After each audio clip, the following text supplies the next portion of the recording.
Hey, Peta.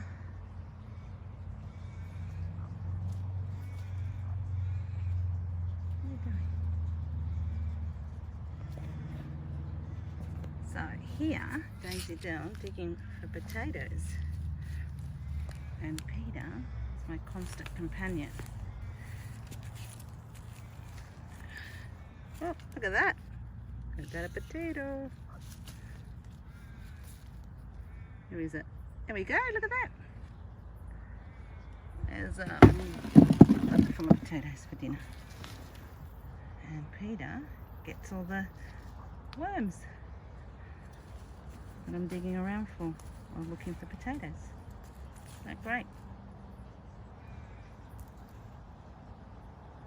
She's still here with us. As you can see, she's free to fly away wherever she likes, but she's here with me.